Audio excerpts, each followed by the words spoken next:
Vous écoutez Comme du monde, le seul balado où deux charmants zinzins plongent dans l'art méconnu de la construction d'univers imaginaires.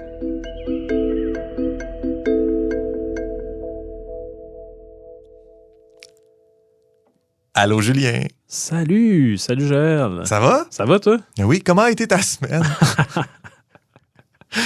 Ben, moi, je suis content de me faire demander ça. Ouais? Ouais. OK.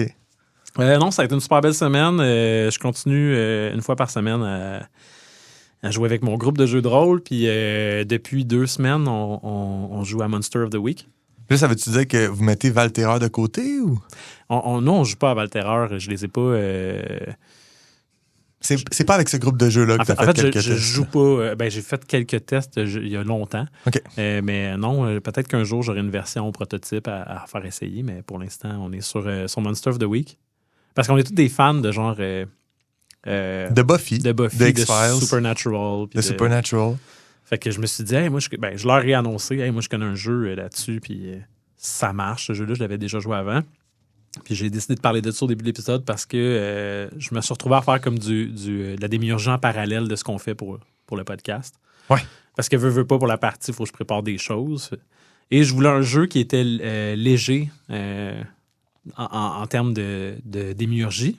Puis je trouvais que c'était le jeu parfait parce que tu es vraiment pris par la main. Le jeu te tient la main à travers les différentes étapes de création d'univers. Là. Puis on est calqué sur le monde réel. On avait parlé de ça dans nos premiers épisodes. Oui, de faire la distinction entre un univers qui est déconnecté du monde réel puis un qui est juste une extension, un ajout par-dessus le monde réel. C'est ça, Monster of the Week? C'est un ajout. Ben, j'imagine que tu pourrais décider de ne pas faire ça. C'est surimposé au monde réel. Ça fonctionne super bien quand c'est surimposé au monde réel. Puis souvent, on diminue un petit peu l'apport de ce qu'on connaît dans ce monde-là, dans le monde de la télésérie monstrueuse, puis tout ça, on imagine que ça se passe aux États-Unis, on imagine... Oui, j'imagine que ta campagne, ça se passe à New York, LA, peut-être Paris, Londres, ça se passe où? Ça se passe à Kozapskal, dans la vallée de la Matapédia. Tu connais-tu Kozapskal? Ben oui, à chaque fois que je passe dans la vallée de la Matapédia, je vois la pancarte Kozapskal, que je suis capable de prononcer Copascal quand je me trompe. Oui, exact. Puis je suis incapable de prononcer de l'autre façon. Comment t'as dit? Kozapskal. C'est bizarre comme suite de... Ouais. Mais je l'accepte, là. C'est genre props to them, là, genre c'est tout à leur honneur d'appeler ça Kozapskal, même si ça fait aucun sens pour moi. Il y a différents choix démiurgiques que j'ai fait. Pourquoi j'ai choisi Kozapskal, puis comment je modifie un petit peu comment ça fonctionne. Là. OK. Pour moi, c'est la ville idéale pour une histoire de chasseur de monstres. Parce que, pour vrai, le Kozapskal, ça sonne vraiment comme le genre de place que ton signal cellulaire ne rentre pas. Là. Mm-hmm. Oui, puis t'as des camps de chasse, puis des trucs de même. Absolument. On dirait que c'est paradis comme pour les monstres. Ouais. C'est pas vraiment une grosse ville. Dans le fond, si tu veux aller à l'hôpital, si tu veux aller au poste de police, il faut que tu ailles à Amqui. Ouais. Amqui, qui n'est pas non plus une tant grosse ville. Là, fait que moi, j'ai mon grief personnel envers Amqui. Ah oui? Ouais. C'est quelque chose qui se raconte? Ouais. Oui, ça se raconte, mais j'ai pas le goût de le raconter. Disons, j'ai eu une contravention. C'est mon seul souvenir d'Amqui, c'est de me faire coller par la police sur quelque chose que j'ai pas fait. Puis là, je me suis ramassé en cours à le contester. Bon. C'est comme, c'était pas agréable, c'est pas non plus très important. C'est pas vraiment un traumatisme fort. Mais la vallée de la Matapédia, en soi, c'est un endroit qui est intéressant au Québec, mais tu sais, c'est comme des beaux paysages de forêt. Tu passes à travers la vallée, mais mon expérience personnelle, c'est juste de passer au travers. Ouais. C'est comme, je sais pas qu'est-ce qu'il y a à Kozapskal. Ben, à Kozapskal, tu sais, genre, il y a une église, il y a un parc. Ce qui est cool, c'est que le parc est installé sur une genre de pointe. Il y a la rivière de la Matapédia là, qui passe là. Puis le parc est aménagé tout le long de la rivière. Tu as un pont à un endroit pour entrer dans le parc, mais sinon, tu traverses la traque de chemin de fer, puis tu as un bar qui s'appelle le bar Laser. Puis en arrière du parc Laser, du bar Laser, tu as le parc. Mm-hmm. C'est quand même un pas pire gros parc, c'est très joli. Puis ce qui est drôle, c'est que moi, j'ai décidé de placer ça là. Puis ça fait longtemps que je l'ai écrit, ce mystère-là. Je l'avais dans mes affaires. Fait que quand j'ai proposé aux joueurs de jouer à Monster of the Week, j'avais déjà mon truc de Kozapskal écrit. Cool. Puis cet été, on est allé en Gaspésie, ma partenaire de vie et moi, et ma fille. Puis on a passé par Kozapskal en revenant. Puis on a eu le moment bizarre où je suis arrivé dans une ville pour la première fois et je connaissais comme la ville. Parce que t'avais... On cherchait une place pour arrêter de dîner. J'étais comme, on va aller au parc de la Pointe. Ouais, comment ça se fait que tu connais Kozabskal? C'est quoi qui se passe, là? J'ai préparé une campagne de jeu de rôle là, qui se passe ici. Oui, puis on pourrait aller voir le chemin Kempt. Il y a une croix qui a été érigée là, puis il y a du patrimoine, puis l'église, on la voit. C'est quand même un drôle de feeling, puis je te dirais que c'est un peu unique, puis t'es le seul à avoir vécu ça. Ouais, mais j'ai déjà vécu ça, pas avec Kozabskal, mais j'ai fait une game de Call of Cthulhu un moment donné, puis ça se passait à Salem. Puis, à un moment donné, je suis allé à Salem, puis je reconnaissais, c'est la rue Derby, ça. Elle était là, la rue, dans les années 1800. Tu sais, l'époque où se passe ma game. Puis, ouais, c'est ça. Fait que c'est quand même intéressant de se repérer avec des trucs qu'on a semi-inventés. C'est ça. Ouais, puis moi, je savais que, j'avais une scène de crime dans le parc de la Pointe, tu sais. Fait que quand on revenait de dîner, on s'en retournait à l'auto, je regardais quel stationnement il est là, le chalet de la municipalité, il est là, le bar, il est là. Puis moi, j'avais de l'intrigue dans le bar laser, j'avais, tu sais, le motel, il est où? Fait que c'était cool. Mais toi, t'étais prêt si jamais il t'arrivait quelque chose, si jamais la marde pognait dans ton aventure avec ta tendre moitié et ta fille, t'étais comme là. T'étais alerte, là. Tu connaissais toutes les issues. Genre, là. Mais oui. Mais c'est ça. Fait que le feeling d'arriver dans une ville puis de savoir exactement comment la ville est organisée avant même d'y avoir mis les pieds. C'est pas une super grosse ville, là. C'était le fun. Puis c'est ça, j'ai changé des affaires dans ma démiurgie. La démiurgie dans Monster of the Week, elle vient surtout au niveau de la création des joueurs. Fait que moi, j'avais 3 joueurs. J'avais une personne qui voulait être l'élu. Fait que c'est comme un archétype, là. Buffy, c'est l'élu. Là, fait que t'as des visions, c'est toi qui as été choisi, t'as comme des pouvoirs, t'as des choix à faire à la création de personnages, genre tu peux ne pas mourir. Tant que t'as pas réussi ta mission, t'es ramené à la vie. Il y avait quelqu'un qui voulait être l'expert, qui est comme la personne qui a les bouquins, puis oui, j'ai déjà vu ça, ce monstre-là, puis cette personne-là a accès à un repère, un peu comme la bibliothèque de Giles dans Buffy. Ouais. Puis il y avait quelqu'un qui disait, moi, je veux être en français, c'est le wronged. C'est la personne qui a vécu un drame atroce. Il faut que tu te définisses c'est quoi ton drame. Fait que là, on a décidé dans notre campagne que Forestville, c'est à Côte-Nord, avait été comme complètement rayé de la map parce que des vampires sont arrivés pendant la nuit puis ont saigné le village au complet. Mais son personnage, il était enfant à l'époque puis il a survécu à ça. T'sais. Fait que là, toute sa vie, il a essayé de traquer les vampires qui ont... Fait que moi, avant ce game-là, j'avais mon mystère de Kozabskal, je l'aurais présenté, mais après ça, un coup qu'ils ont créé leur personnage, là, je me retrouve il fallait que tu repasses ça dans le collimateur pour prendre des décisions sur comment ces archétypes-là se placent. Mais surtout dans ton que, comme mystère. dans une bonne télésérie de Monster of the Week, OK, c'est correct que le premier épisode, ce soit un monstre, puis on voit les personnages, mais après ça, il faut qu'ils commencent à avoir la vie des personnages commence à s'entrelacer dans l'action, puis... Fait que, c'est ça ma démiurgie ces temps-ci. Vous avez fait combien de semaines? Combien ça fait 2 semaines qu'on joue. Okay. Normalement, un mystère, c'est une partie. Ouais. Mais étant donné qu'on a créé les personnages, c'est quand même long. T'sais. On a fait un petit bout du premier mystère. C'est un two-parter, comme un épisode to be continued. Mais là, faut pas t'en aller trop de ça. Là. C'est supposé être un épisode de mystère. Exact. Fait que le prochain, ça va être un épisode de mystère. Mais là, j'ai tout plein de choses à préparer justement par rapport au fait que j'ai la destinée d'un élu à prendre en compte. J'ai la quête de vengeance d'un des personnages à prendre en compte. Moi, j'aime la structure de tout ça parce que, mettons, tu vas avoir un mode de récit qui est, on a un groupe de personnes, c'est le groupe de jeu, mais c'est aussi comme le groupe de protagonistes, si tu veux, qui sont ensemble. Les personnages sont ensemble, puis ils se développent ensemble, puis ils ont une quête à long terme. Puis là, sur 30 parties, ou peut-être sur 10 parties, il y a quelque chose qu'ils vont vivre. Puis si tu regardes ça comme une série télé, c'est une saison. C'est un arc. À la fin de la saison, tu as eu un arc narratif, puis il y a quelque chose qui s'est passé. Fait que ça, c'est la version sérielle. Puis là, on est dans l'épisodique, mais on est dans l'épisodique avec, à chaque épisode, une aventure, un monstre à chaque... Je pense que ça offre quelque chose de différent aussi au groupe de jeu, mais ça reste que c'est toujours les mêmes joueurs assis à table. Et donc, tu peux développer des trucs à long terme, mais c'est des trucs dans les interactions entre les joueurs plus qu'une quête à long terme. Ouais. Puis, tu sais, parce que je peux facilement imaginer aussi, on a déjà joué ensemble à des games de type West Marches. Ouais. Parce que... pour ceux qui ne connaissent pas, peut-être tu peux expliquer, c'est toi un peu l'expert dans ce type de campagne-là? Là? Un West Marches, c'est un jeu de rôle où il y a un gros bassin de joueurs. Pour que ça fonctionne, il faut qu'il y ait beaucoup de joueurs.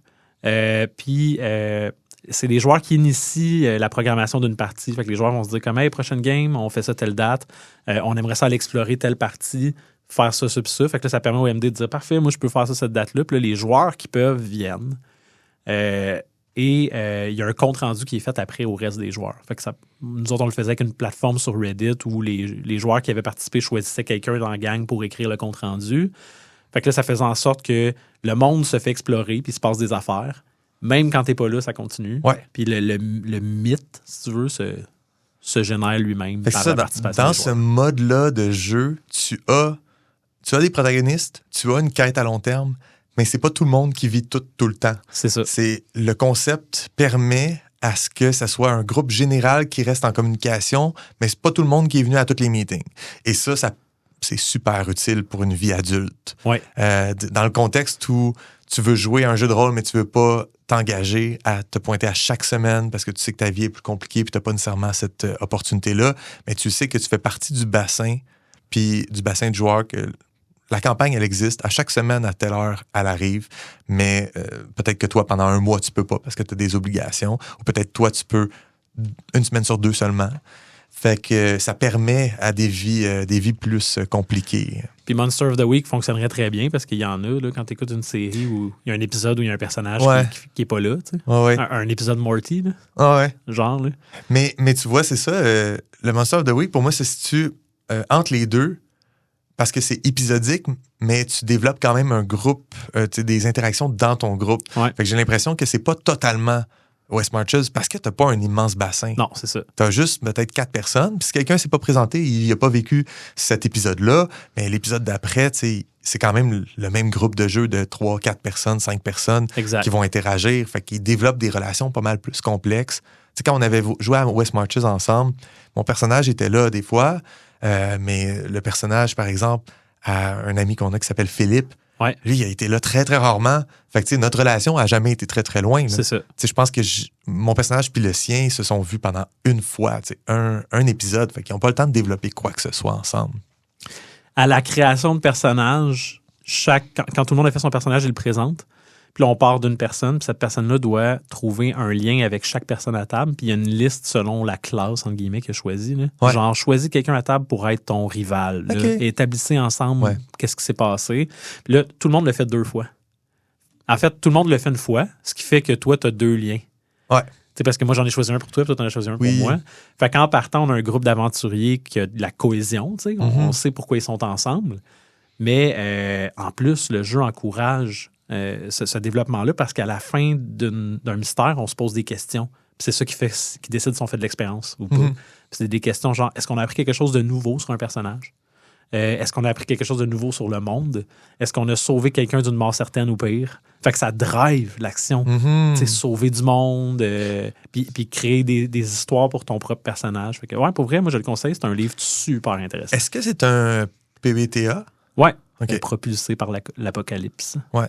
Fait que ça, je pense qu'on en a déjà parlé un peu, là. Ça fait partie du revival. C'est pas un revival old school, je le mettrais à part, oui, parce que c'est quand même dense sur les règles, mais c'est clairement plus axé sur l'aspect narratif du jeu de rôle que l'aspect combat tactique. Tout ça. D'ailleurs, une des affaires vraiment intéressantes de Propulsé par l'Apocalypse, c'est qu'il n'y a pas de différence entre quand tu es en combat puis quand tu es en conversation. Oui, tout flow, là, tout est naturel. Il y a comme un flow naturel coule. toujours, ça coule. Quand tu tombes, tu décris ce que ton personnage fait, que ce soit de taper sa gueule à quelqu'un ou d'enquêter sur un mystère ou peu importe. Ouais. OK, cool. Fait que, je le conseille. Parfait.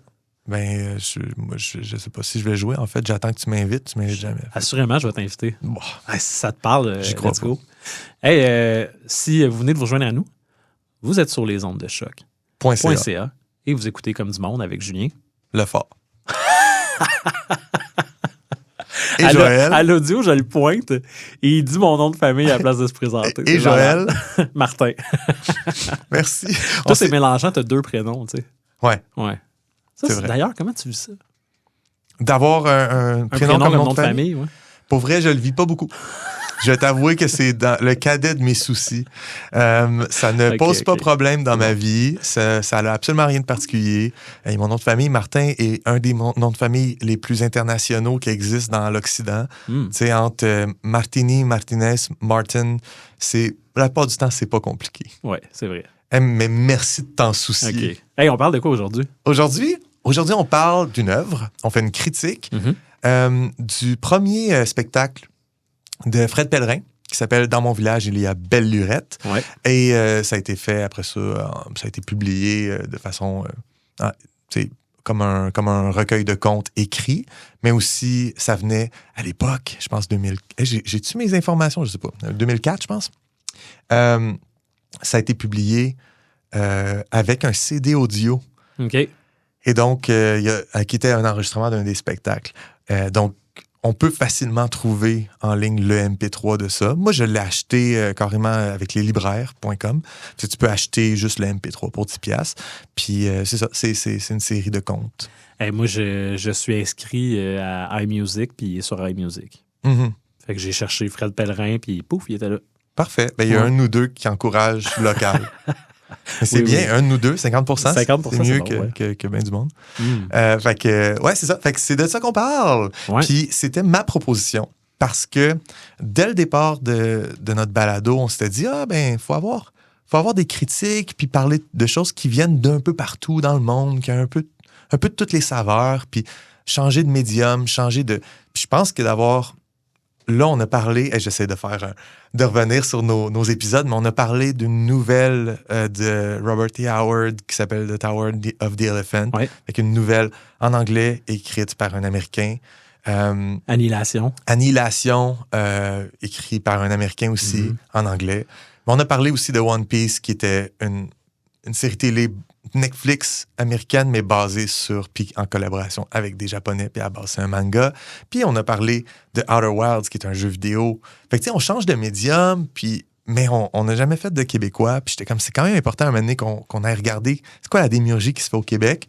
Puis j'ai proposé ça parce que il me semble que c'est particulièrement intéressant de voir quelqu'un qui a créé un univers purement campé dans l'imaginaire québécois traditionnel, folklorique, mais qu'en plus, le médium par lequel il véhicule ça, c'est un médium atypique. Le conte puis le raconteur sont pas vraiment des choses... Pourtant, Fred Pellerin a une bonne notoriété, là, puis je suis sûr qu'il obtient des subventions avec le calque puis avec le CAC, mais ça reste que il n'y a pas d'industrie du raconteur qui est forte. L'industrie du raconteur, c'est Fred Pellerin. C'est ça. Ouais. As-tu déjà été à un spectacle de conte, de raconteux? Non. Parce que j'ai déjà... Le seul endroit où j'ai été en contact avec des contes, c'est dans les écoles. Je travaille dans les écoles. Fait que j'ai déjà vu des conteurs, des conteuses venir dans les écoles. Mais sinon, c'est Fred Pellerin, puis j'ai jamais été le voir en spectacle. OK. Ben, pour moi, c'est la même chose. Puis j'ai déjà vu un conteur quand j'étais jeune, mais c'était avec l'école, tu sais. Ah, exact. Justement. Puis c'était au Théâtre Hector Charland. Fait que c'était un vrai show, c'était un vrai spectacle, mais ça reste que c'était avec l'école. Fait que, tu sais, dans mon parcours personnel, c'est jamais quelque chose qui m'a vraiment intéressé. Mais j'ai croisé l'œuvre de Fred Pellerin à quelques reprises, puis je trouve que c'est particulièrement fascinant. Fait que je me suis dit, on allait le traiter, mais avant de rentrer dedans, je veux savoir, qu'est-ce que tu en penses? Ouais, qu'est-ce que j'en ai pensé? Surtout que, dans le fond, moi, tout ce que je connaissais, c'était le film Babine. OK. J'avais fait que les versions... Je pense qu'il y a un autre film aussi qui a été adapté. Il y a un autre film, ouais, mais je ne l'ai pas vu. Bon, toi non plus. Non. J'ai été agréablement surpris, pour vrai. En fait, je comprends, ça manquait à ma culture, je vais dire ça comme ça. C'est un peu cliché, là, mais on dirait que j'avais une idée de c'était quoi Fred Pellerin, mais sans vraiment l'avoir entendu lui-même raconter un conte. OK. Puis c'était ce à quoi je m'attendais et plus. Fait que bon signe. OK. Nice. Mais non, je trouve qu'il y a quelque chose de vraiment, vraiment intéressant dans le format qu'il utilise. Comme tu disais, c'est atypique, le conte, là. Puis pourtant, c'est le format narratif le plus... C'est le format original. Oui, c'est ça. Ouais. Oui, le plus vieux.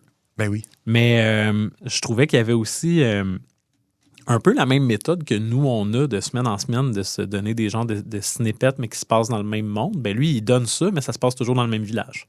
Ouais. Fait qu'il y a... Mais il fait un récit choral. Il n'y a pas de personnage principal, mais il y a un personnage principal différent à chacun de ses contes. Ouais. Puis on revit toujours le même... on recroise des personnages qu'on a vus avant. Ils se développent au fur et à mesure que... Parce que dans le fond, on dit que c'est un conte, là, dans mon village, il y a Belle Lurette, mais c'est comme plusieurs petits contes qui racontent dans un ordre spécifique. Là. C'est 6 contes, puis à la fin, ils chantent une chanson. La chanson, entre toi puis moi, Je l'ai pas terminé, mais... je m'en fous. Ouais, c'est ça. C'est juste, il chante une chanson. Fait que puis la chanson, c'est à la Clairefontaine. Oui, puis clairement, elle est enregistrée en studio et elle n'est pas présentée au spectacle. Oui, c'est ça. Fait que sûrement qu'en fin de spectacle, son rappel, il chantait à la Clairefontaine. C'est ça que je me dis. Genre, ça file comme ça. Ah, rappel, OK, ben je venais vous chanter parce que c'est un musicien multi-instrumentiste. Il a une belle voix, puis tout. Fait que, OK, il fait ça, mais c'est pas ça, son œuvre. Là. Moi, je m'en tamponne le tambourin un peu. Là. Ouais. Fait qu'on a, quand il raconte son conte, parfois, il y a de la musique, parfois, il intègre des rythmes, il tape des pieds, il joue de l'harmonica, mais tout ça est justifié narrativement par son conte. Ça, c'est super intéressant. Ouais. Ça, j'adore. C'est comme, il est son propre bruiteur. Ouais, c'est la chanson à la fin qui est comme un petit peu hors contexte. Là, Fait que, tu sais, ce que c'est 6 contes. 6 contes, transmis par sa grand-mère. Et je me suis dit, peut-être pour commencer notre conversation, comme d'habitude, on fait un résumé. Ben, j'ai noté un peu, c'est quoi les 6 contes? Puis c'est quoi qu'il nous raconte? Fait que je pense que je peux faire ça avant qu'on analyse tout ça. Fait que le premier conte s'appelle Les Talons hauts. Je n'ai pas le titre de tous les contes.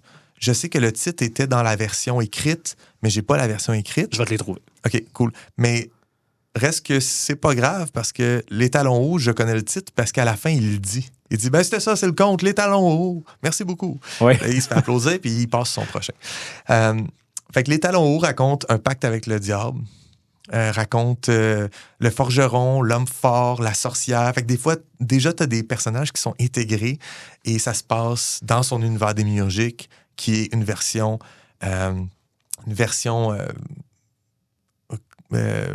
fantasmée de Saint-Élie-de-Caxton, un village en Mauricie. Fait que si vous connaissez Saint-Élie-de-Caxton, c'est parce que vous connaissez Fred Pellerin. Mm-hmm. C'est un village inintéressant. Son histoire personnelle à Fred Pellerin, c'est qu'il était guide touristique à Saint-Élie-de-Caxton puis il inventait.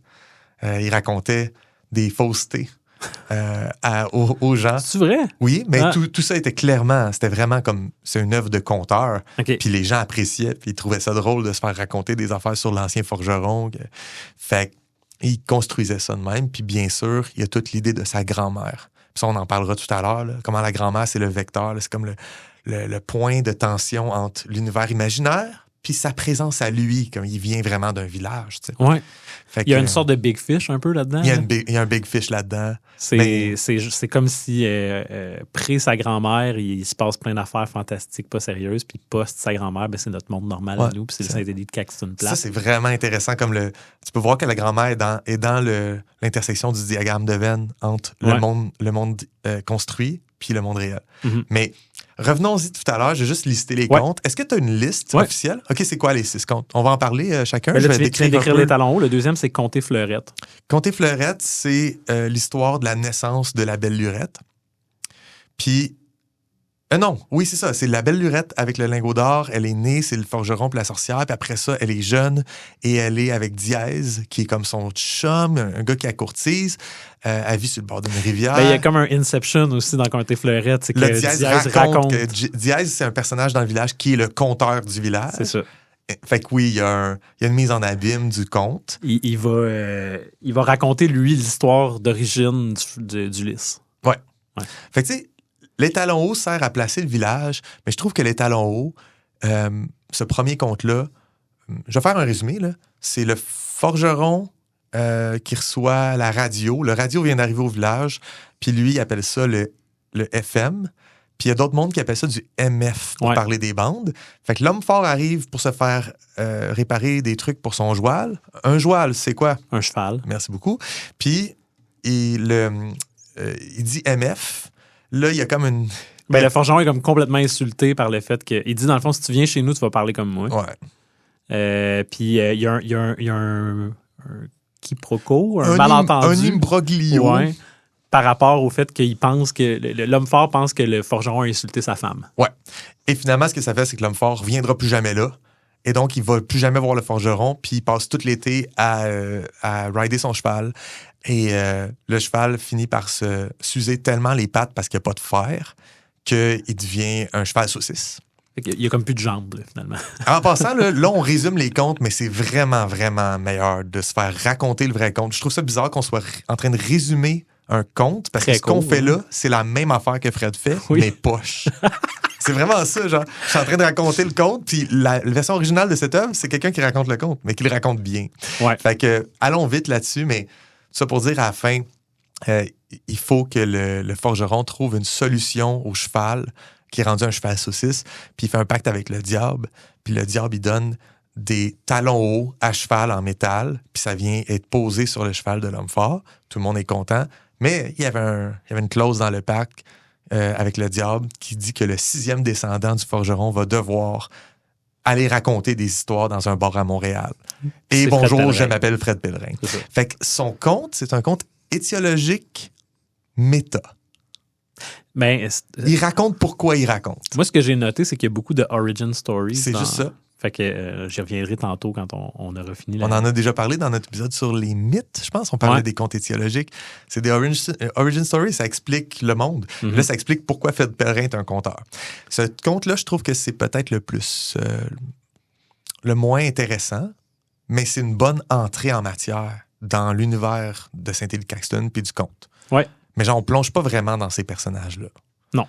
Mais le deuxième, Conte et Fleurette, là, on est avec la belle Lurette. Dans le fond, Le forgeron et sa femme sont pas capables d'avoir d'enfants. Ouais, fait que là, il va voir la sorcière, puis la sorcière a un lingot d'or.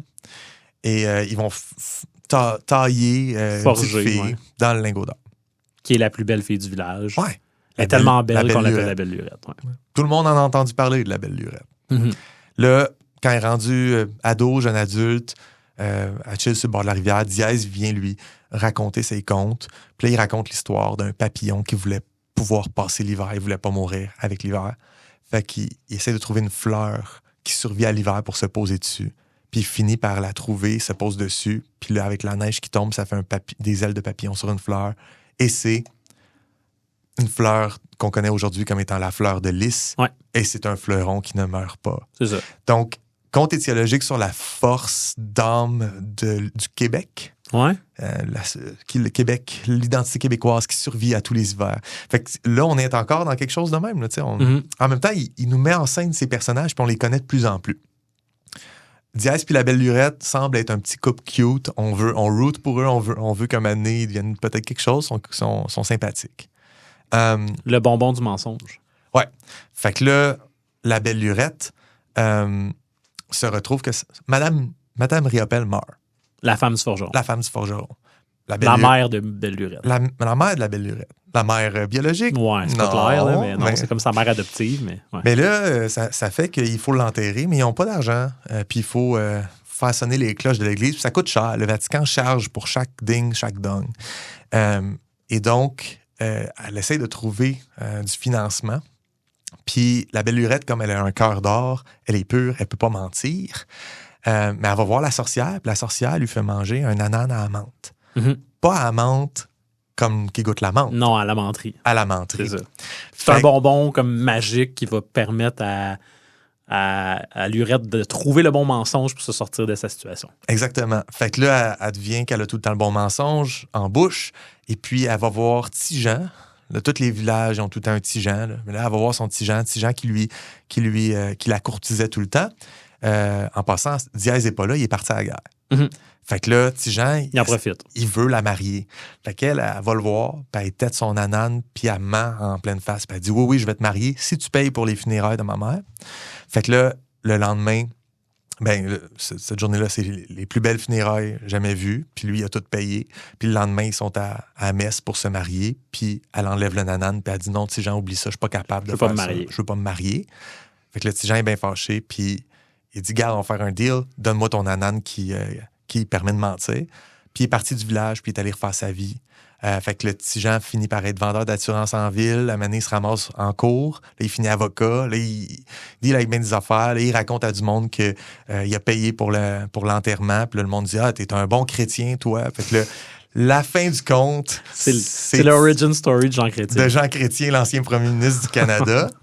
Et puis, c'est le fait qu'il y a un anane dans la bouche, ça fait qu'il y a une paralysie du bas. En tout cas, whatever. Ouais. Fait que ça, c'est un conte étiologique, encore une fois. Mais je me suis dit, pourquoi Jean Chrétien? Mais parce qu'il vient de Shawinigan. Il vient de ce coin-là. C'est vrai. Shawinigan, il explique que c'est comme la ville où les gens de Saint-Élie-Caxton vont genre magasiner, où ils vont à l'école à Shawinigan. Ouais. Oui, est-ce que Amqui est à Copascal?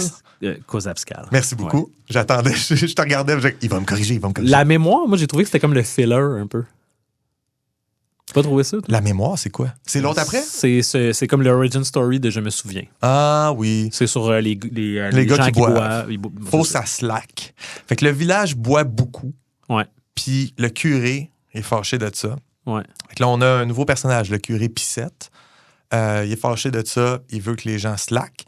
Fait que là, il jase avec le maire. Puis il arrive avec une façon de faire slacker. Les gens boivent de la bière de bébites. Ouais, Fait que là, Fred Pellerin nous donne la recette pour faire de la bière avec des bébites. Et finalement, le curé impose, le maire aussi impose une loi qui dit que tu es obligé d'écrire sur ton cheval où est-ce que tu t'en vas puis qu'est-ce que tu t'en vas faire là. Je m'en vais me saouler, je reviens. Fait que là, le forgeron qui est bien tanné de pas boire, il écrit « Je m'en vais saouler, je reviens dans le croupillon de son cheval. Ouais. » Une fois que la queue, elle redescend, ça donne « Je me souviens. » Quand même habile, je me saoule et je reviens, Je me saoule et je reviens, souviens. Fait que ça, encore une fois, on a une explication par le jeu de mots ici de pourquoi il est écrit ça derrière tous les chevaux et maintenant derrière toutes les machines. T'as trouvé qu'il était plus filler, il était un peu moins... non, je suis d'accord. Mais il met en scène beaucoup plus comme le village, comme une entité, mais pas un personnage. Mm-hmm. On ressort pas de ça avec un personnage en tête autant que les autres, je trouve. Non, c'est ça. Tandis que le suivant, qui est la bosse de Babine... Là, on nous présente Babine, le fou du village. Ouais. Puis là, on a donc le fou qui joue de l'harmonica. Il est sympathique, il est affreux. Super laid. Et puis, il fait pitié, puis c'est le fils de la sorcière. Ouais. Et à chaque party, il joue tout le temps l'harmonica, puis un moment donné, il est rendu tard, puis il rentre chez eux à pied. Ouais. On nous raconte qu'un moment donné, il rentre chez eux à pied, puis sur le chemin, il croise des yarbes, des petits lutins. Des petits lutins, ouais. Les lutins, ils disent « Joue-nous de l'harmonica jusqu'au lever du soleil, puis on va réaliser un de tes vœux, soit la beauté, soit la richesse. » Il choisit la beauté. Il choisit la beauté. Fait que là, il devient beau.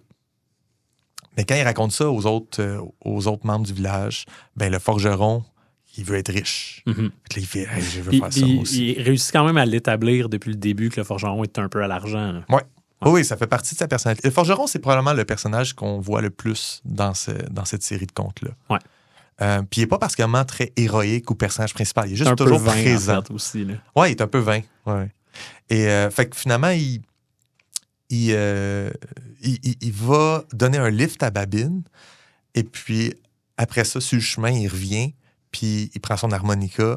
Puis, il joue pour les lutins. Là, les lutins disent « OK, c'est assez. » Ouais, arrête de jouer, t'es pourri. Puis, il dit « On va te le réaliser ton V. » Fait que, beauté ou richesse. Puis là, qu'est-ce qu'il dit? Il dit « Je vais prendre ce que Babine n'a pas pris. » Ouais.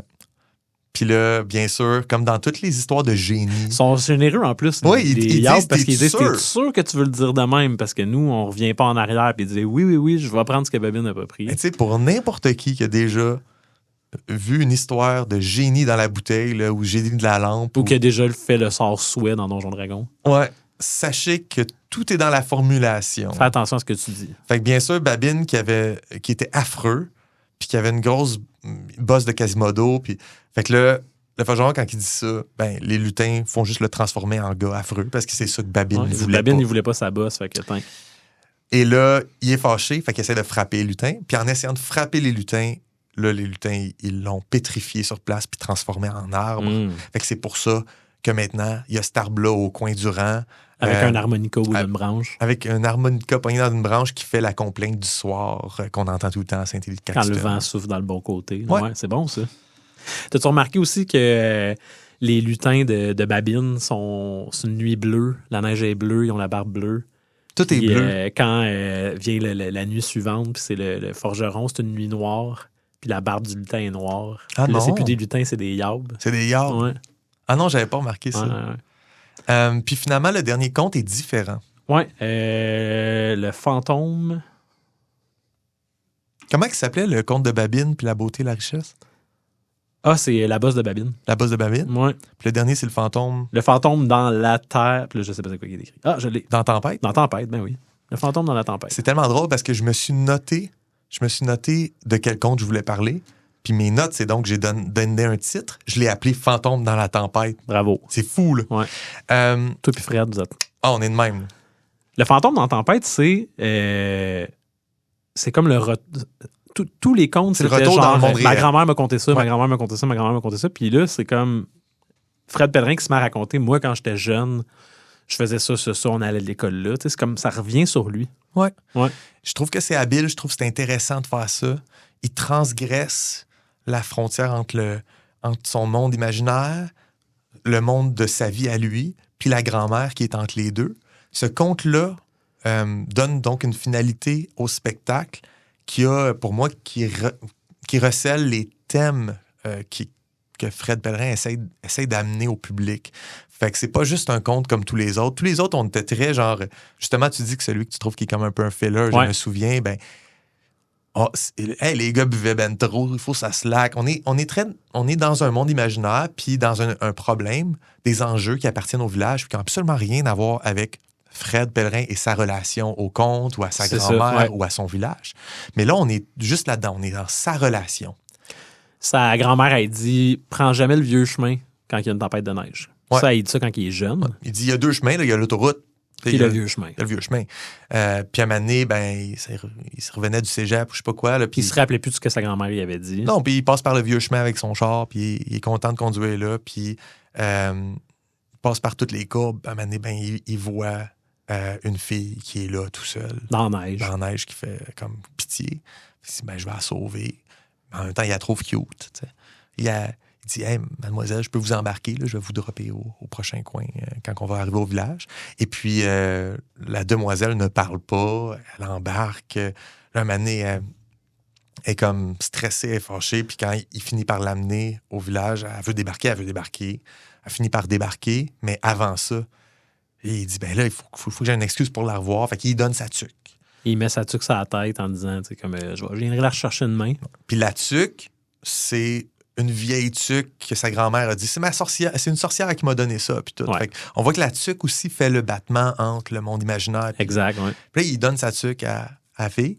Et puis la fille quitte, puis elle s'en va dans la maison de sa grand-mère à Fred. Puis il est comme mélangé. Puis il fait, ça doit être une cousine des États. J'en ai plein de cousines aux États. C'est pour ça qu'elle parlait pas dans le char, elle doit parler anglais. C'est ça. Ouais.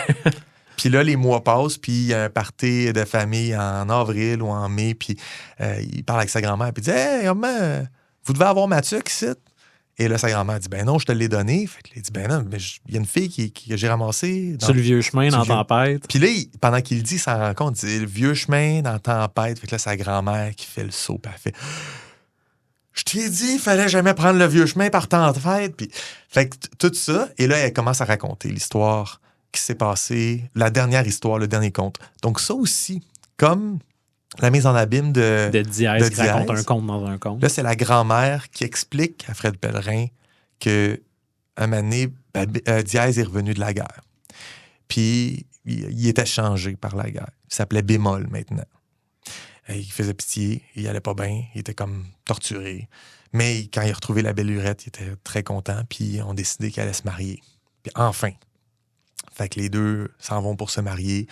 Ils prennent Le vieux chemin. le vieux chemin, mais aussi ils prennent le cheval avec les talons hauts, parce que c'est le seul cheval disponible.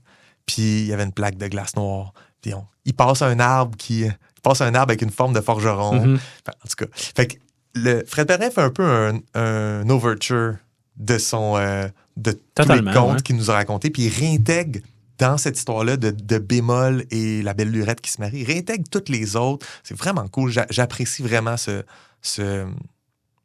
espèce de survol-là de ce qu'on vient de vivre ensemble.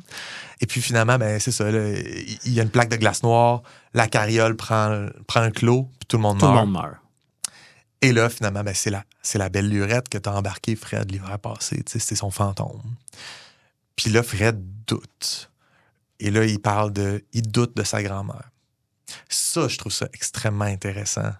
Parce que il agit comme un proxy de nous par rapport à lui. Mais c'est comme Lui si par rapport à sa grand-mère. toute sa vie, sa grand-mère, il compte des histoires, puis c'est des contes. Tu sais. Puis là, lui, Ouais. il est comme OK. Puis là, il fait l'expérience de comme des personnages, des choses que sa grand-mère racontait. Puis là, il est comme, mais non, elle est embarquée dans mon char. Tu sais, c'est un conte, tu sais, ça peut pas être vrai. Tu sais. Ouais. C'est comme un reverse Big Fish, en fait. Là. Ouais, c'est ça. Il se rend compte que finalement, tout ça est vrai. Ouais. Mais ça, le travail qui nous fait faire ici, c'est que nous, depuis le début de l'œuvre, depuis le début du spectacle, on l'écoute puis on comprend que c'est juste des contes, puis c'est pas la réalité. Fait que nous, on est dans le doute. Puis très souvent, il martèle, il nous dit, là, il faut faire acte de foi ici. Là, parce que oui, ce que je vais vous raconter, ça a l'air de n'importe quoi, mais je vous le jure. Ouais. Puis là, tu te dis, OK, mais c'est un jeu, ça. Il nous jure pas pour vrai. C'est pas Fred Pellerin qui va passer en cours, mettre sa main sur la Bible, puis dire, c'est vrai, vrai. Non, son personnage nous dit que c'est vrai, mais Fred Pellerin, il sait bien que c'est pas vrai, il invente des contes. C'est ça. Mais là, dans ce moment-là, il nous dit que lui, il doute de sa grand-mère, puis qu'il va en avoir le cœur net. Fait que, comme je dis, il agit comme un proxy pour nous. Par procuration, nous autres, on peut se placer comme lui puis dire, ben nous autres, on n'en a pas le cœur net, on te croit pas, Fred. Ouais, c'est ça. Mais là, il nous convainc d'être avec lui dans le processus d'investigation pour trouver la vérité. La vérité qu'il nous donne à la fin, c'est que tous les contes sont vrais, puis tout Saint-Élie de Caxton est aussi fantaisiste qu'il nous l'a toujours dit, parce que il va faire son enquête, s'en va au cimetière de Saint-Élie. Il trouve la tombe de Belle Lurette. Puis, en dessous de la tombe, il y a sa tuque. Ouais. Et après ça, il nous parle de l'importance des histoires dans l'imaginaire, puis comment tout se passe par les histoires. Puis sa grand-mère, peut-être qu'elle y mentait en pleine face, mais il y avait une vérité là-dedans. C'est quand même aussi une façon ça, c'est son de... thème, c'est de ça qu'il veut nous parler. Ouais, exact. Puis c'est aussi une façon d'être immortel d'une certaine façon, de vivre à travers les histoires, puis que la tradition orale fait que ces histoires-là se perpétuent, puis on garde en vie des personnages qui sont plus parmi nous. Là. Ouais. Il y avait... je pense que ça fait un résumé quand même. Ça fait un résumé, ouais. Puis il y a beaucoup de personnages qui apparaissent là-dedans, mais j'en ai fait une petite liste. Je ne sais pas si... Ben, on a nommé tout le monde. Moi, j'ai trouvé ça quand même intéressant que ce soit comme un genre de groupe de personnages classiques terroirs. Ouais. Genre le curé, le fou du village, la sorcière, le forgeron. L'homme fort. L'homme fort. C'est vraiment un casting survenant, tu sais. Oui. Puis il y a Tijan. Tijan, il s'essaye tout le temps, tu sais. Ouais, ou tu sais, même les pays d'en haut, tu sais. Ouais. Fait que t'as vraiment ce casting typique-là, mais lui, il réussit à en faire quelque chose de quand même nouveau. Tu sais. Ouais, c'est son personnage. C'est comme le forgeron, au début, il nous le présente, puis il y a une certaine attitude dans le premier conte, puis à un moment donné, il se développe dans d'autres contes, mettons, dans le conte La bosse de Babine. Mm-hmm. C'est là qu'on apprend que le forgeron, il est grand, tu sais, puis il achète de la colonne vertébrale au maître. Puis il se déroule quand il se défrise. Ouais. Mais tu sais, le premier conte, on ne sait pas qu'il est grand de même. Non, c'est vrai. C'est pas grave. On apprend à les mettre en image plus qu'on avance dans l'histoire. Puis ça, c'est le fun parce que ça nous... tu sais, c'est la démiurgie au niveau personnage. Tu sais, on est en train de développer la population du village. Bien, en fait, il établit ses propres règles dans comment il livre sa démiurgie aussi. Tu sais, le fait qu'il utilise beaucoup la répétition, il va toujours répéter les mêmes choses. Tu sais, le forgeron va le faire pendant qu'il est encore chaud. Puis là, il demande au public de finir ses phrases pour lui parce que ça fait 3 fois qu'il nous le dit. Ou sa grand-mère qui a dit « Attends, je vais aller chercher mon dentier, je vais aller chercher mes dents parce que cette histoire-là est tough à avaler. » Là, elle use le plancher que c'est pantoufles en fantex en s'en allant à la salle de bien. Tu sais, sur le prolard de la cuisine. À chaque fois qu'il beaucoup va de jeux de mots, beaucoup de travail sur les mots. Ben, c'est ça qui m'a fait réfléchir. Puis il commence tout le temps avec « C'est ma grand-mère qui m'a raconté ça. » Chaque conte commence par la même phrase. Sauf le dernier. Ouais. Puis c'est ça, puis même ça déstabilise parce que tu viens d'en entendre une série qui commence comme ça, puis là, le dernier commence pas comme ça. Fait que c'est cool, tu tu développes un réflexe chez la personne qui consomme, puis là, quand tu arrives à la fin, tu joues avec ce réflexe. Quand tu brises l'automatisme, ça attise comme l'attention du public, puis ils font comme « Oh, ça va être différent », puis comme de fait, tu leur livres quelque chose de différent. Absolument. Puis quand il va dire Saint-Élie de Caxton, il va toujours modifier le Caxton. Pour Saint-Élie de Castor ou... Saint-Élie de Caltar, Saint-Élie de Klaxon. Saint-Élie de Klaxon, oui, c'est vrai. Fait que tu sais, il en utilise des nouveaux, puis ça m'a fait réfléchir à c'est quoi son univers. Tu sais, si t'avais à dire comme... il a créé un univers, ben lui-même, à un moment donné, il nous le dit, si jamais tu te retrouves dans un conte... Va dans une shed. Va dans une shed, il y a un lingot d'or. Ouais. Fait que son univers, c'est le conte. Ouais. Les choses se passent dans le conte et pour le conte. C'est pas un conte qui se passe dans une place. La place, c'est le conte. C'est cet univers-là qui... Ça donne l'impression aussi que Saint-Élie Caxton, c'est son propre univers de conte. tu sais, son propre univers démiurgique, si tu veux, son propre monde secondaire, c'est le conte et les multiples contes qui sont communicants dans Saint-Élie de Caxton. Ouais. Mais que Fred nous promet, si à un moment donné, un autre conteur te raconte quelque chose qui se passe dans un autre village qui n'a rien à voir, ou si à un moment donné, toi, tu te ramasses dans un village qui est clairement un village de contes, va d'une shed. Tous les contes sont pareils là-dessus. Il va avoir Fait que- un fou du village, Ouais, il va avoir une sorcière. Il établit une règle de correspondance sur l'univers narratif du conte. Il est toujours comme ça. Puis j'y crois parce que c'est ça son village. Saint-Élie-Caxton, c'est un village avec un nom, mais il pourrait aussi être juste le template. C'est Ouais. le village québécois, le village ancien. Puis d'ailleurs, au niveau de la temporalité, tout est n'importe comment. Il y a de la il y a un radio. autobus, il y a du monde qui se promène en chevaux. Il y a de la radio, il y a des chars, mais en même temps, ça se passe. La belle lurette, née en 18 quelque chose, morte en 18 quelque chose. Ben- Mais son chum est conscrit pour les circoncis, ça veut dire qu'il est allé à la Deuxième Guerre mondiale. Fait que, tu sais, ça marche pas, là. Mais C'est un drôle de pas grave, choix, ça ça. marche Je voulais pas. en parler avec toi, de donner les dates de naissance puis de décès de Belle Lurette. Ça contrevient À la règle de la Vincent règle de Mauger. Mauger. La règle de Mauger. Parce que jusque-là, on avait une idée floue. là. Tu sais, il disait que ça se passait dans le temps qu'on avait encore du temps ou dans le temps qu'on avait le droit d'avoir du plaisir. Ouais, c'était ou- tout le temps une temporalité floue. Puis Dans là, le fond, il c'est donne... quand sa grand-mère était petite. tu sais. Mais là, quand il nous dit ça, il regarde la tombe, la belle lurette, puis c'est pour confirmer que ça fait longtemps qu'elle est morte. Ouais. Mais la confirmation qu'il nous donne nous dit, ben oui, ça fait longtemps, ça doit faire 100 ans, 200 ans même. Mais le problème là-dedans, c'est que ça ne marche pas avec toutes ces autres parties C'est ça. d'histoire où ce que le monde a la radio, mais la radio est arrivée au Québec en 1937 avec la Deuxième Guerre mondiale. Ben, parce que le conte opère selon ses propres règles, puis c'est pas grave. Exactement. Ouais. Fait que là, Puis si toi, j'aime tu le ça parce comptes, il y aura peut-être d'autres choses dedans qui auraient. Tu sais, c'est ça qu'il propose à la fin. Ce qu'il Ouais. propose, c'est devenir des compteurs. Mais moi, j'aime. Tu sais, en toi puis moi, là, on travaille beaucoup sur de la démiurgie dure. Tu sais, établir des règles, les respecter. Puis, qu'est-ce qui arrive quand on décide qu'on ne respectera pas les règles? On va établir des choses, mais tout peut être transgressé tout le temps pour arriver à une fin précise. Puis, je pense que ces fins, à Fred Pellerin, c'est souvent le jeu de mots. Ou encore, une fin plus noble, des fois, c'est un thème qui veut développer puis prouver quelque chose qui fait appel à la nature humaine. Fait que ça, c'est les moments où il peut briser. Il a le droit de briser son code. Fait que genre 1800 kick, mais la radio, pourquoi? Parce que c'est nécessaire à son histoire. Pas grave. Exact. Puis de toute façon, c'est comme si on établit que son univers, c'est le conte, Mhm. ben dans un conte, ce qu'il y a, c'est des mots. Fait que le jeu de mots, c'est jouer avec ce qu'il y a dans ton monde. Ah oui, puis c'est travaille déstabiliser avec ça. Puis, Il travaille beaucoup le texte à tous les... Tu sais, il y a de l'acting beaucoup, là, sa voix chevrotante des fois, Ouais. sa voix des fois est enjouée. Il Mhm. joue avec... Puis c'est ça le médium. C'est ça le conteur. Exact. Genre, si c'était pas de ça... Genre, nous quand on raconte quand on lit nos textes au micro, là, des fois, on joue un peu au conteur, mais on l'a pas dans le sang comme lui. Non. On n'a pas développé une profession de ça. On le fait, puis des fois, on fait juste lire le texte pour lire le texte. Le but, c'est d'analyser qu'est-ce qu'on fait avec le texte. exact. Mais lui, il apporte pas son texte à des gens qui vont analyser sa démiurgie. Il l'apporte à un public qui veut se sentir bien ou mal, un public qui veut vivre des émotions dans la salle. Ouais. Puis ça, tu le fais avec une voix qui porte ton personnage.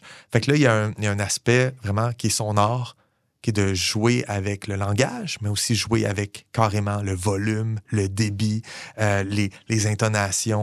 Il fait des choix vraiment forts. Des fois, je fais quand comme, est-ce qu'il il joue de fait bien. l'harmonica, quand est-ce qu'il fait de la podorythmie. Hey, mention spéciale à Podorythmie, quand quand il recule le cheval. Le cheval Wow. recule, puis il nous fait un toc, toc, toc, toc, Ah, toc avec c'est ses fou pieds. raide. Il fait juste changer son accent de place, puis tu Ah. sais que le cheval recule. Eh non, mais ça, c'est du génie. talent. Là. Puis Toi, tu le ça, voyais-tu ou c'était juste de l'audio? l'audio. Ah, OK, j'aurais aimé ça le voir faire ça. Parce que Ouais. là, à un moment donné, moi, je me disais, est-ce que c'est vraiment lui qui fait de la podorythmie pendant qu'il parle? Oui, c'est lui. Ok. Il fait tout son truc. Ok, tu sais, c'est lui qui joue de l'harmonica, c'est c'est lui qui joue de la chaud, guitare. OK. Puis des fois, il prend des voix pour les personnages. Il prend toujours des voix pour les personnages. Mhm. Et c'est jamais une voix qui est vraiment complètement loin de la sienne, mais des fois, oui. Des fois, il fait la belle lurette, puis elle dit « Oh, maman, papa! » Puis elle parle avec une voix qui est différente que la voix. Comme un bon conteur. Là, Mais oui. Il fait les voix. Le curé qui roule ses airs, puis Ouais. qui parle comme ça. Mais il nous le fait pas souvent. Il nous fait pas souvent du dialogue. Même que des C'est- fois, il on nous est le fait avec juste Fred une avant fois, puis tout. après ça, il l'abandonne. Ouais. Puis c'est ça, il y a des choix phonétiques où ce que tu sens que peut-être la voix naturelle de Fred Pellerin n'est pas aussi joualée, n'est pas aussi québécoise, antique, archaïque, village d'antan, mais il nous le fait, tu sais. Il fait des choix de, tu sais, c'est A, là, je vais être... Village. Occasion. Invitation. Ouais, invitation. Fait que ça, après ça, il y a des choix lexicaux, tu sais. Il dit un joual, il dit jamais un cheval, il dit un drigaille. Il dit des affaires que c'est quoi ce mot-là? Ouais, c'est un vieux mot qui a été perdu dans les années 1800. Personne ne l'a dit, mais lui, il le dit, tu sais.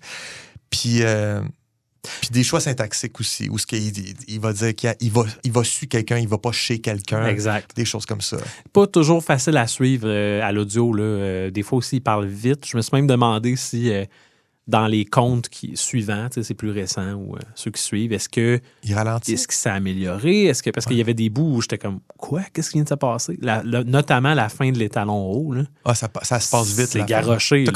Si t'es là en spectacle, puis tu peux pas le réécouter, c'est comment? OK, l'étalon haut. Cool. De notre côté, en spectacle, peut-être que ton regard verrouille sur le sien, tu sais, puis t'es comme, ah oui, OK, tu sais, puis t'es plus dedans, mais là c'est garoché à l'audio, mais peut-être qu'il a fait des gestes à ce moment-là. Il y a ça aussi, des fois, il dit, bon, c'est à peu près de même, ça a l'air de ça. Puis là, on dit, nous autres, on n'y a pas droit, là, qu'est-ce que tu veux dire par ça? Il y a même un moment où t'entends la foule rire à cause de quelque chose de visuel. Quand le soleil se lève, là, il y a un rayon, là, le premier rayon de soleil, puis il a l'air d'arriver comme un problème avec l'éclairage, puis il fait comme une petite joke, puis ça recontinue, tu sais. Fait que, ouais, définitivement. En tout cas, moi, avant que tu nous lises ton texte, là, je dirais à n'importe qui ne le connaît pas, là, ça doit être sur Spotify. En tout cas, c'est assurément sur iMusic. Mais c'est son premier spectacle, puis c'est le point d'entrée.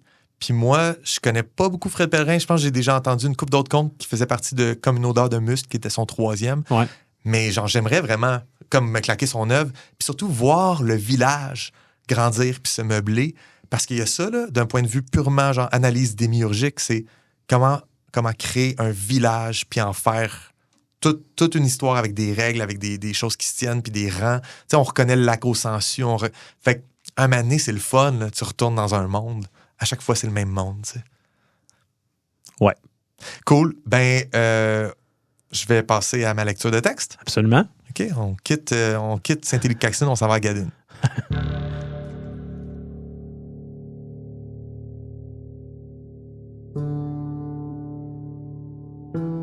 Fortune dormante en Micitelle. En mon absolue humilité plébéienne, puis en connaissance du risque de châtiment pour parjure, je présente cette supplique au tribun de la plèbe. Monsieur le tribun, c'est avec des étoiles dans les yeux puis l'estomac qui pétille que je vous écris aujourd'hui. Je suis tombé sur le jackpot, c'est pas mêlant. Je me sens comme Pénacapelle en train de faire fondre les murs des Lourmaudes. Soyons clairs, ça va me faire plaisir de partager ma trouvaille avec l'Empire, mais vous comprendrez que je me garde de vous révéler tous les détails tant que j'ai pas un deal signé par la couronne. Vous en faites pas, on va pas demander les lunes, juste une petite commission de prospectrices puis une garde de mercenaires suiniens pour gérer les Quanorches qui poussent un peu trop leur spa arrivé. Mon navire a amarré à Sinsiefi, jour soir passé. Les Serpentiens, comme je m'y attendais, nous ont canalisés jusqu'à nos quartiers par un corridor de rette dont il n'était pas question de s'écarter. Vous les connaissez, hein? Le Micitel a beau être techniquement faire partie de l'Empire, les rampeux nous montrent toujours rien que ce qu'ils veulent bien nous qu'on voit. Le port était clairement vidé de ses vrais pêcheurs, remplacé pour l'occasion par des marins fantoches qui nouent puis qui dénouent des cordages avec plus de sourire que de suite d'incidents. Je sais pas si vous avez déjà mis les pieds sur la péninsule, mais c'est quand même choquant à quel point on s'y sent pas à sa place quand on n'est pas serpentien. C'est loin d'être cosmopolite comme Quan ou Elulmurt. Peu importe où tu regardes, c'est des serpents partout. Mon secrétaire est formicien. Carchere de vie, mon légat, c'est un bourdon bafoué. Ses légionnaires sont toutes des jeunesses furettes. Puis moi puis mon mari, 2 chéloniens avec des grosses carapaces qui font 4 fois leur largeur. Mettons qu'on ne fit pas dans le décor. Faut que j'avoue que d'instinct, même quand ils me tendent leur sourire le plus fendu puis qu'ils tirent leur langue fourchue en guise de bienvenue, ça feel fake, puis un peu creepy. En plus, ils ont toutes des épaulettes en cuivre après leur piercing scapulaire, comme pour prouver qu'ils sont pas entogés comme des larbins de l'Empire. C'est un environnement courtois en surface, mais on sent toute l'hostilité qui bouillonne juste en dessous. Le jour de mon arrivée, le décarque a choqué notre meeting. Mon secrétaire, Yordin, aussi ingénieux qu'il soit, n'a pas trouvé le moyen de reporter ça avant un autre 3 jours. Hey, Descendre jusqu'ici juste pour me faire signaler que je suis pas assez importante pour Monsieur le Descartes. Classic power move. Je me suis dit que j'allais m'occuper en visitant la région. Fait que Yordin nous a booké un genre de visite guidée des collines du Nord. Moi, vous avouez que ça m'intéressait fuck all. Ouérer des pyramides à moitié écroulées, des villages rampants, des vieilles statues de leurs dieux weird avec un œuf dans la gueule. Mettons qu'il y aurait plus glamour à mettre à mon agenda. On a fait le tour de leur cochonnerie, puis ils nous ont monté une tente pour la nuit. Le lendemain, le guide nous a amené faire du saut volcanique. Mon pissou de mari voulait rien savoir, mais moi puis 2 légionnaires, on a sauté, suivis par notre guide, qui a mal pris son élan puis qui s'est blessé à tête solide. Fait que le 3e jour, c'est une nouvelle guide qui s'est pointée dans ma tente. Je sais pas qui nous l'avait assigné, mais elle t'avait clairement jamais fait ça de sa vie. Elle est arrivée en retard, elle a balbutié des susurrements à travers ses pouces venins, puis elle nous a traînés sur des chemins qu'elle semblait zéro connaître. C'est rendu qu'on m'envoyait une rampeuse chutonne qui parle même pas érial, puis qui juge digne de mon après-midi de me traîner à dos de mulet pour me présenter une plantation de thé en montagne. Mais turns out, c'était pas pantoute une plantation de thé, mais une forêt. De Raxium. Pas une tale wild qui prend 100 ans à te donner une pommette chemu si t'es chanceux, là. Non. Une forêt de fucking Raxium. Des arbres vitreux à perte de vue qui prismatisent la lumière, courus par leur sève de mercure, avec des fruits comme des pépites de charbon qui leur pendent aux branches comme la fortune qui nous pend au nez. Je suis débarqué de mon mulet, j'en ai décroché un. L'odeur était capotée. J'avais déjà entendu parler de l'odeur du Raxium mûr, mais en vrai, c'est quand même quelque chose. C'est comme chaud, épicé, camphré, même si au toucher c'est un métal fret. L'odeur du cash. C'est à peine si j'entendais pas les impériaux se licher les babines à l'Itakis. Mais là, la grette guide poche me saute dessus puis elle me l'arrache des mains avec sa queue. Elle était toute énervée, puis elle pleurait puis elle chignait dans sa langue, accroupie au sol en s'enfournant le Raxium tout rond dans la gueule. Je me suis dit qu'on pouvait bien y laisser celui-là. On va revenir raser la forêt au complet après tout. Mais mon légat a pas vu ça de même. Il a insisté pour qu'elle y donne, puis quand elle a refusé, après coup, il m'a expliqué que c'était important d'en faire un exemple. Pour leur faire comprendre que cette forêt-là appartient à l'Empire, et qu'il y a des conséquences à voler l'Empire. Anyway, il l'a assommé. Je sais pas comment on serait revenu à Sintiéfi sans guide si c'était pas du fait que les Apiens ont eu le nord absolu. On a fait venir une catapulte funéraire à sa place publique où Yeredvi a ouvert la guide sa longueur avec un glaive ophiocide. J'ai décrété l'interdiction impériale d'approcher la Raxiumraie sous peine de mort profane, puis on a catapulté la dépouille dans la mer, ses entrailles comme une pluie sa basse ville. Je pense qu'ils ont compris. Après ça, le Descartes de Mistel était plus que dispo pour notre meeting. Il m'a assuré qu'il irait chercher l'aval de l'empereur. Monsieur le tribun, il en tient rien qu'à vous de convaincre le Sénat pour accélérer le processus, mais pour vrai, ce serait fucking tapon de pas sauter sur l'occasion. Si on dort au gaz, c'est quelqu'un d'autre qui va allumer puis nous chipper le Raxium. Un dauphin à un temps ça va un peu mercantile, sinon n'importe quel capitaine pistacien assez aventureux pour traîner sa caraque jusqu'à la péninsule. Je veux pas relancer la méduse avant de l'avoir attrapée, mais entre vous puis moi, si vous êtes capable de m'avoir un oui du Sénat là-dessus avant que je rentre à Quan, il peut facilement y avoir un Raxiumier avec votre nom décrit dessus. Au plaisir de faire affaire avec vous. Baotis, Hunahuna, mairesse de Quan. Cacheté par le bureau du tribun, Ilormud, J1, S2, M5, A2, L2, C20, R de Sieb. Traduit de l'Irial par le Journaux. Maudite folle, la mairesse de Quan. Tu trouves? C'était excellent, Joël, merci. C'est la mairesse de Quan? Ben oui. Je suis tellement content de retrouver la mairesse de Quan. Là. Ouais? Ouais. Fait que tu te En rappelles... fait, je la retrouve, je la pré-trouve. C'est 2 ans avant. Ouais. Fait que c'est 2 ans avant que son... c'est qui déjà? C'est son secrétaire. assistant, son Ouais. secrétaire, là, écrive au tribun pour qu'il y ait une action à Quan parce que vraiment, là, la mairesse a pété les plombs. Ouais. Là, on est avant ça, puis apparemment, elle n'a pas encore pété les plombs, ou du moins pas du même calibre qu'elle a pété les plombs 2 ans plus tard. Est-ce que c'est la première fois que tu recules dans le temps? Ouais. OK. Ouais, Cool. à date, mais merci de suivre les dates. Je sais que la datation est bizarre et compliquée, mais tu sais, oui, à date, on avançait tout le temps dans le temps. Puis là, pour la nouvelle année 2024, je me suis dit, maintenant, genre, revenons. Non, mais c'est Qu'est-ce qui s'est intéressant, en passé fait. il y a c'est 2 que ans? J'ai pas tout de suite comme vérifié la date. OK. Au début, même, j'ai même pas catché là, l'affaire de la tortue. Tu sais, je me suis dit, encore une tortue, cool, OK. Ah, c'est quelqu'un d'important, OK. Puis, mais, OK, Quan, bon. Puis là, c'est comme, à un moment donné, ça s'est comme installé tranquillement. Je suis comme, voyons donc, je les connais, ces personnages-là. Uh-huh. Pourtant, la date au début, bon, OK, jour 1, S2, non, c'est après, M5, bon, c'est après. Puis là, non, on est 2 ans avant. Effectivement. Fait qu'est-ce qu'on est dans une explication de la hargne que les Serpentiens peuvent ressentir envers l'Empire, le pré-révolte, genre?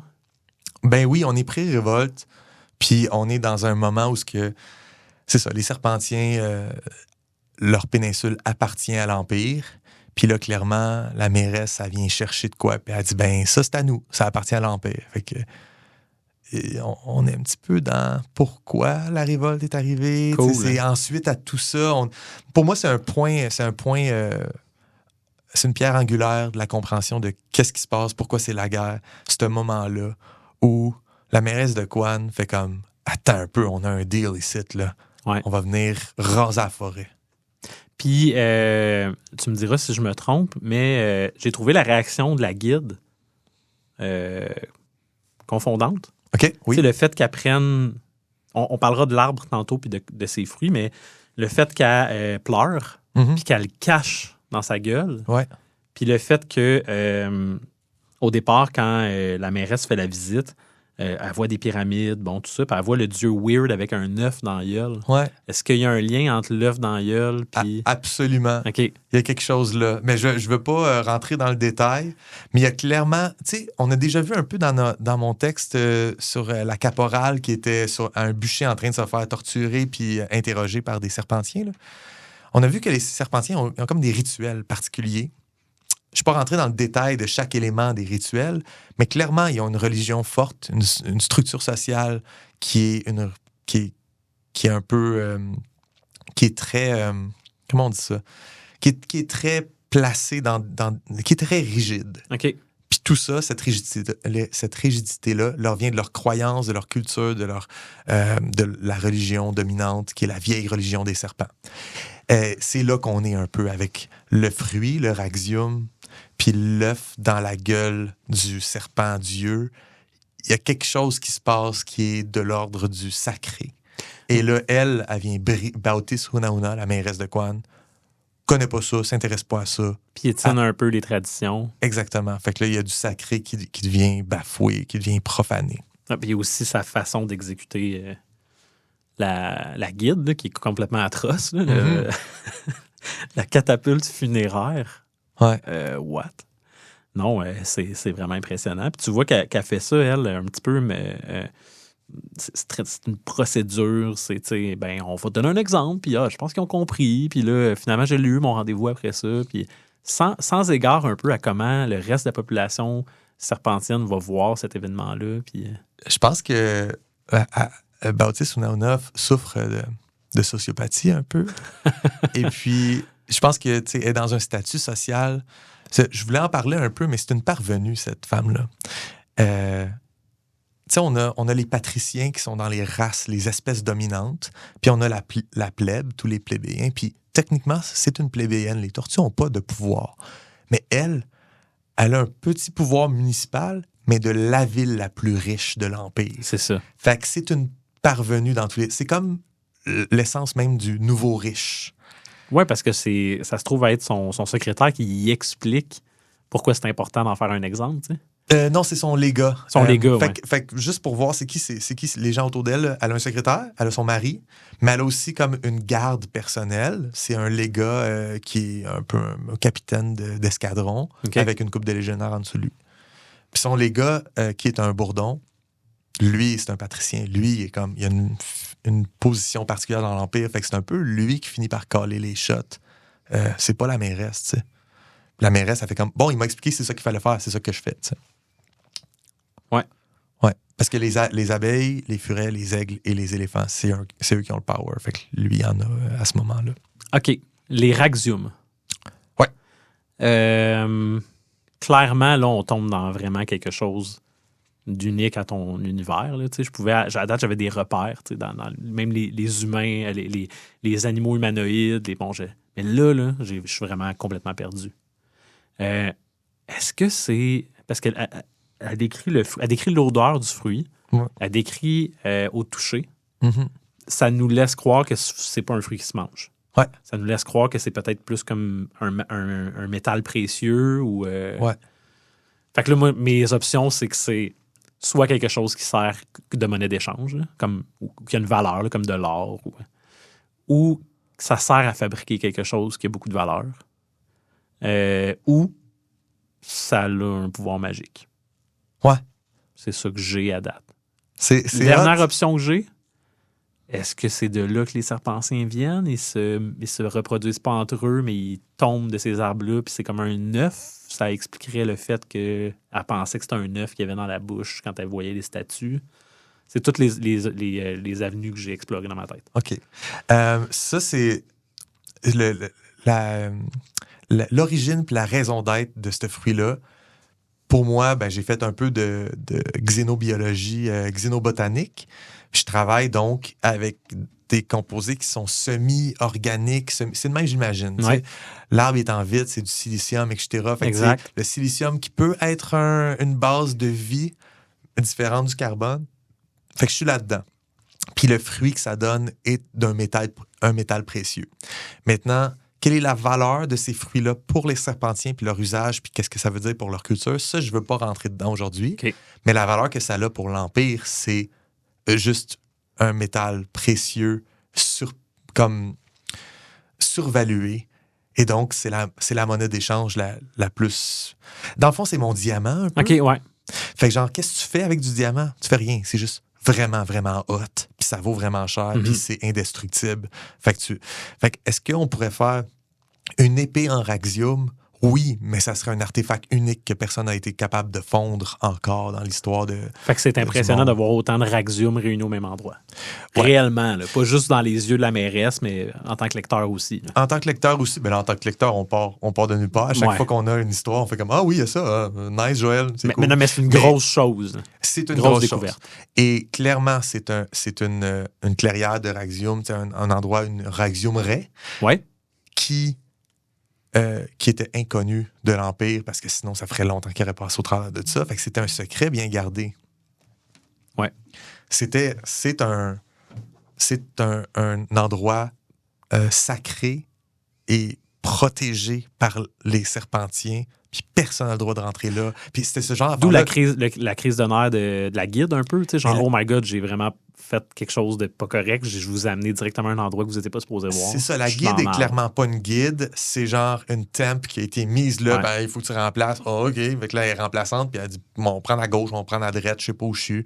Puis on va vous ramener à la tente à la fin de la journée. Mais elle a rien à montrer. Elle sait pas c'est quoi être guide. Ouais. Mais elle les a, par inadvertance, menés à un secret bien gardé des serpentiens.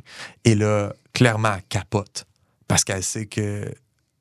Tu sais, pour moi, dans ses croyances à elle va mourir. Là, les serpentiens vont la tuer. Si c'est pas carrément Ouais. que les gars l'ouvrent avec un Mais elle veut pas non glaive plus que ce soit profané ou... Ouais, mais aussi, elle, c'est une traître à la culture et à la religion. Et donc, son âme s'en va en Ok. enfer. C'est ce genre d'affaire-là. Je comprends. Elle vient de... Genre, c'est Lucifer. là. Tu sais, c'est comme, elle vient de tout briser. Elle est Judas. Elle vient de devenir une figure, pour elle, dans sa tête. Je pense pas qu'elle va être mise de l'avant dans la culture serpentienne tant que ça, mais ça se pourrait. Mais pour elle, dans sa tête, à ce moment-là, elle vient de faire la pire affaire que tu peux faire. Je saute au mari. Ouais? Moi, je me souviens que le mari s'est défenestré. Ouais. Et là, tu m'enseignes le mari et il saute encore. Non, il saute pas. Ah oui, il choke son Il saut. choke, il est pas game. Mais est-ce que... On sait qu'il va réussir un jour. Ah oui, c'est ça. C'était-tu volontaire de le mettre Oui, dans oui. une situation... Absolument. C'est volontaire pour une autre raison que juste le gag de dire que genre un jour il va réussir son saut, mais plutôt de dire que, je sais pas si tu te rappelles, mais Baptiste Unauna, dans sa première apparition, le secrétaire dit, elle est rendue folle raide, là, elle capote, elle rit tout le temps, elle passe des décrets incompréhensibles. Puis son mari s'est défenestré, mais là, le mari, il veut rien savoir. Fait que le mari, il a pas des hauteurs, puis il a pas le goût de sauter. Fait qu'on comprend peut-être que lui aussi, il a pas sauté pour des raisons logiques, là. Ouais. Il est devenu une autre personne, il est devenu fou. Il y a quelque chose qui se passe avec ce couple-là qui va les rendre fous. Puis clairement, c'est lié à leur découverte. Là.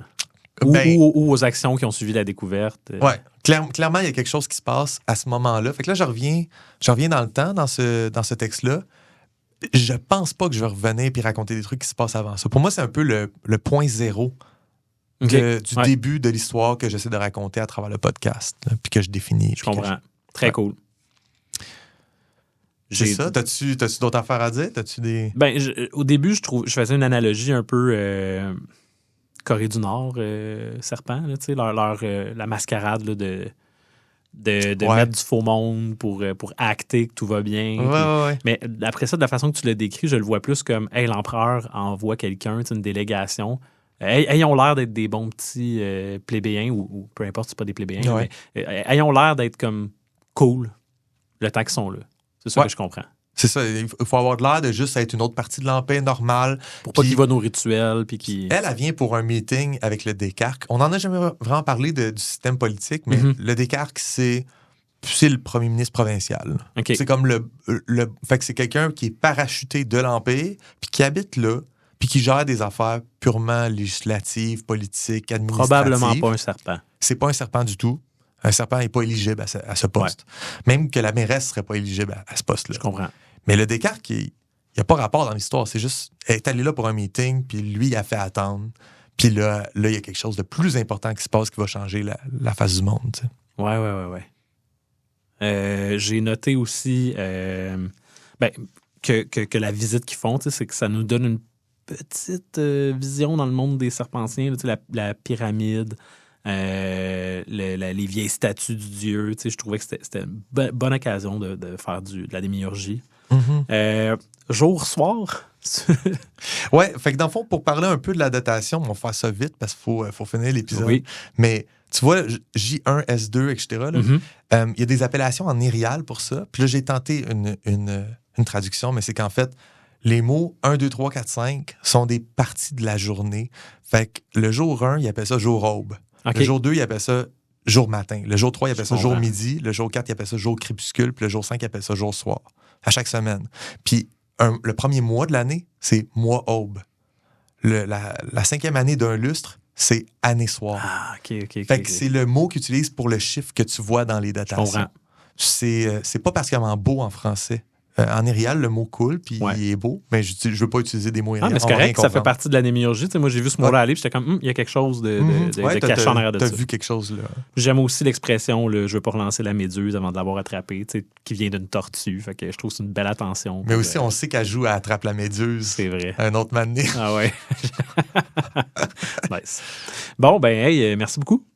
OK, la semaine prochaine, on ne sait pas encore qu'est-ce qu'on fait. Non, on commence un nouveau cycle. Oui, parfait. Fait que, écoute, c'était le fun de jaser avec toi aujourd'hui, Julien. Oui, très bon texte, Joël. Merci beaucoup. Bye. À bientôt. À bientôt. Comme du monde, un balado signé Joël Martin et Julien Lefort.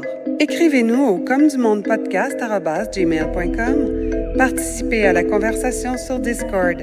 Abonnez-vous au balado sur votre plateforme préférée et suivez-nous sur Instagram, YouTube et Patreon.